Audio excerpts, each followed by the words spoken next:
March 2026 আন্তর্জাতিক নাট্য দিবস। আর এই নাট্য দিবসে বাণীটি প্রদান করেছেন আমেরিকা থেকে উইলিয়াম ড্যাফোডিল। আর এটি বাংলায় অনুবাদ করেছেন রতিন রায়, ভাবনা থিয়েটার, পশ্চিমবঙ্গ। আর এই বাণীটি আমি বসিরহাট ইনস্টিটিউটের পক্ষ থেকে পাঠ করেছি। আমি মুসলিম। আমি একজন অভিনেতা যিনি পরিচিত মূলত চলচ্চিত্র অভিনেতা হিসেবে, কিন্তু আমার শিকড় রচিত থিয়েটারে।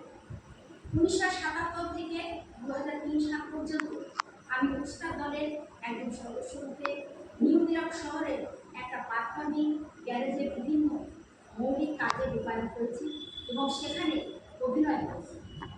ওই দলের সাথে আবিষ্য ভ্রমণ করেছি। রিচার্ড ফোরম্যান, রবার্ট উইলসন ও রোমিও ক্যাস্টেলুচির মতো মানুষের সাথে কাজ করেছিলাম।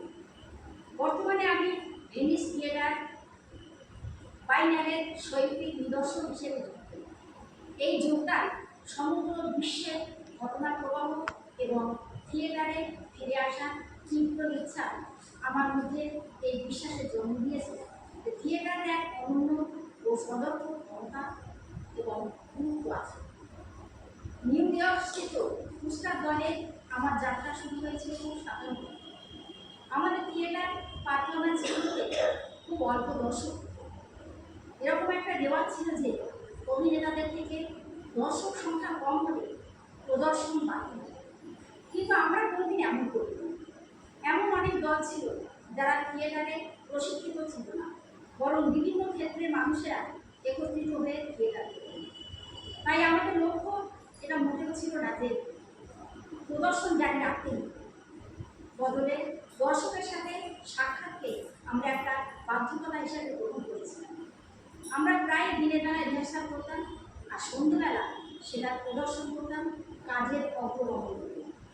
কখনো আমরা একটা প্রযোজনা নিয়ে বহু বছর কাটিয়েছি, আবার কখনো পুরনো অনেক প্রযোজনা নিয়ে বিভিন্ন জায়গাতেও গেছি।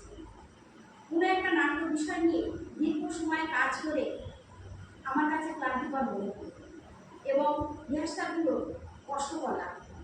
কিন্তু আমাদের কাজের অগ্রগতি নির্ভর প্রদর্শনগুলো খুব উদ্দীপনাময় ছিল।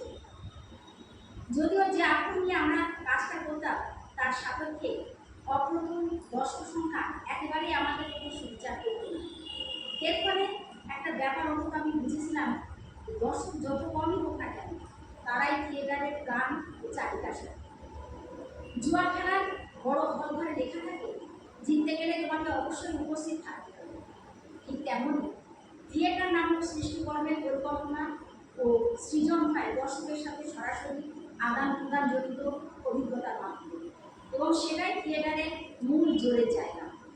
সামাজিক ও রাজনৈতিকভাবে থিয়েটার আজ যতটা প্রাসঙ্গিক বা গুরুত্বপূর্ণ আমাদের নিজেদেরকে অথবা সমগ্র পৃথিবীকে বুঝতে তা আগে কখনো ছিল না। প্রযুক্তি এবং তার হাত ধরে আসা সমাজ মাধ্যমের বিস্তারগুলো সেই পুরো সমস্যা, যাকে আমরা সবাই অনুধাবন করলেও সেটা নিয়ে পর্যালোচনা করতে চাই না। প্রযুক্তির এই অবদান আমাদের বলেছিল মানুষের সংযোগ বৃদ্ধি করবে, কিন্তু বাস্তবে তার সম্পর্ককে খণ্ডিত করবে এবং মানুষকে বিচ্ছিন্ন করল একে অন্যের থেকে।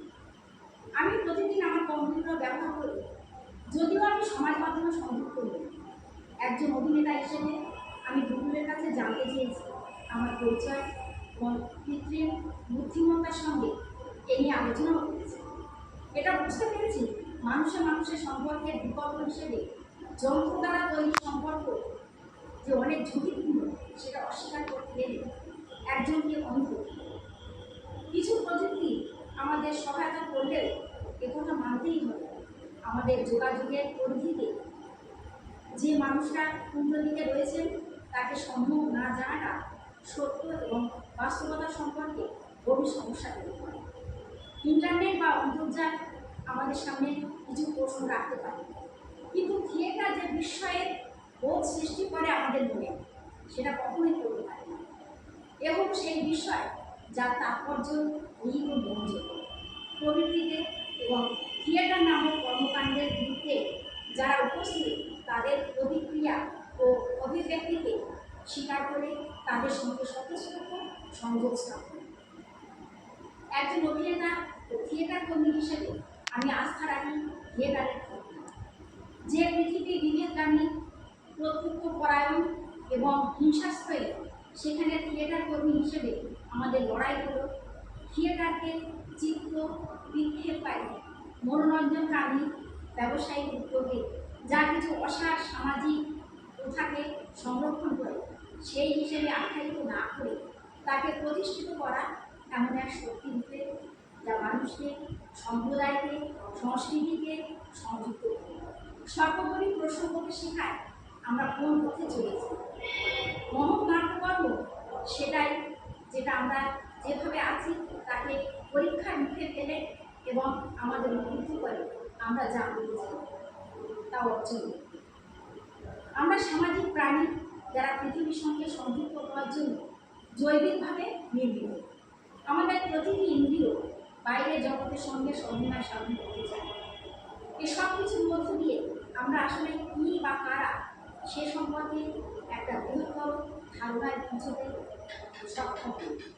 গল্প বলা, সৌন্দর্য তত্ত্ব, ভাষা, চলমানতা এবং দৃশ্যপট নির্মাণের মাধ্যমে থিয়েটার হয়ে ওঠে সেই সম্পূর্ণ শিল্পকর্ম যা আমাদের দেখায় এই পৃথিবী বা মানব সভ্যতা কী ছিল, কী হয়েছে এবং কী হতে পারে।